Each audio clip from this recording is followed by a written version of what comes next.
I'd got a big classic car book, and we just kind of thumbed through the pages, and where it fell open, it was like, that's the one.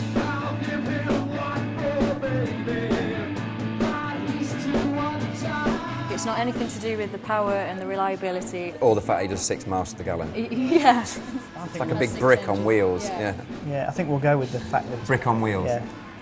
It's like us, it's a brick on wheels. That's the name of the album. Yeah. Brick on wheels. I would adore to be able to write a song as good as The Promise by Girls Aloud. I think that's an amazingly, just from a songwriting point of view.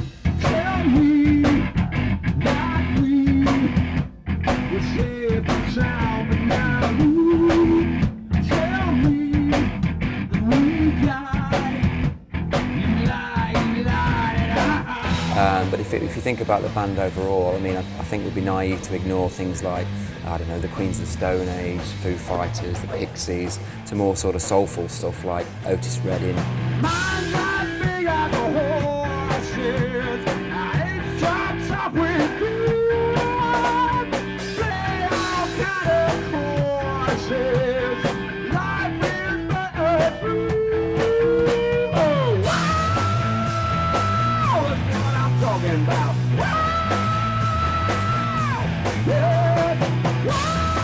You know, all the standards we love, but I think if to call it an influence, then you could probably say everything.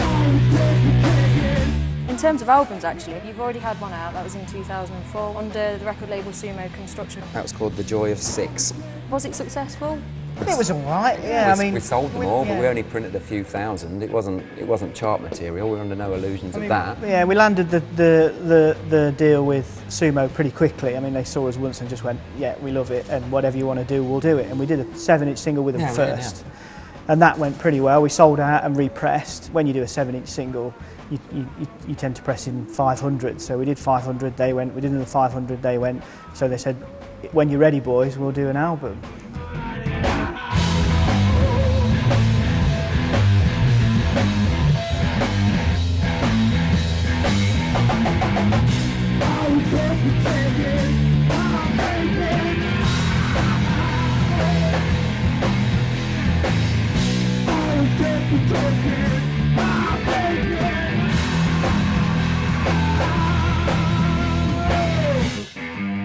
Songs are always more interesting when they've got a dynamic to them, and so we like to bring things down.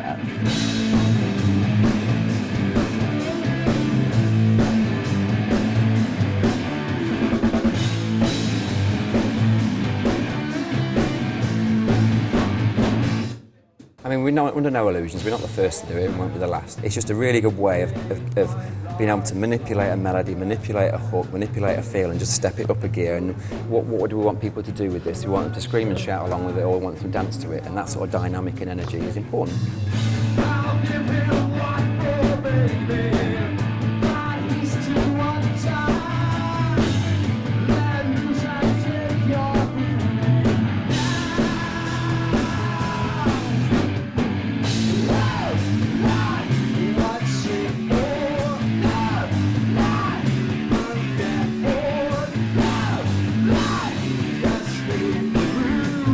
Okay, so tell me about the decision to give music downloads and gig tickets and that kind of thing away for free, because it's not the conventional thing, most musicians do and artists do. The climate in the music scene has changed so much with download, and for a long time record companies were resisting that, and they were trying to shut download sites down rather than run with it really. And I think because of the way the whole digital thing has just exploded, it's kind of, I think you need to run with it and get your music out there as much as possible now. And before, those tools were in the hands of your record company, not in your hands. And so, the internet wasn't there for you to be able to give your music to as many people as possible. And so we just hit on this idea that it was like, it's just the perfect way to spread the word.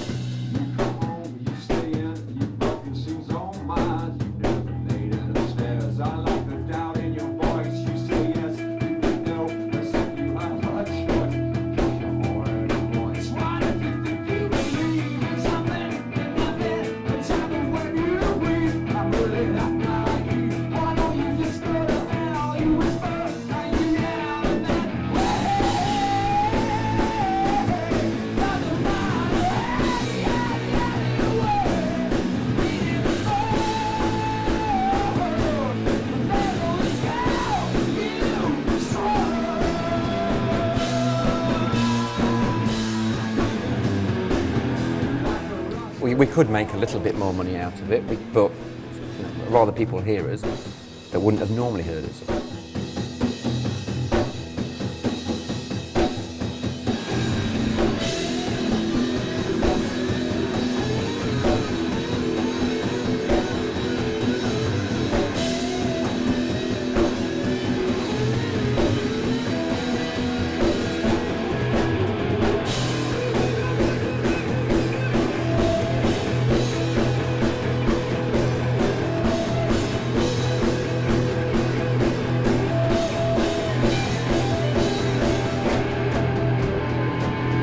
Just a band that happen to live in Derby. We rehearse in Derby, we play all over the place, we record all over the place. People love us and hate us all over the place, so we just happen to be located what do you think in to the Derby. music scene in Derby?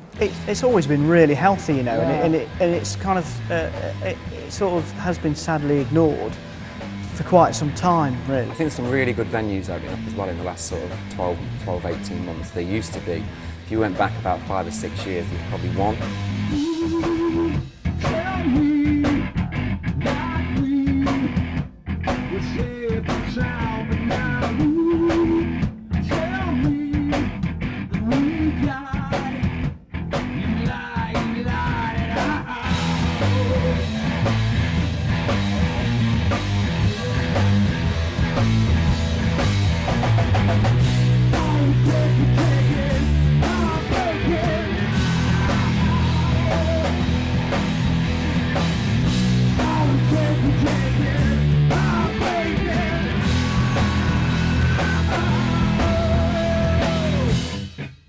And then you've got an album coming out, and that's being produced by, Paul Tippler.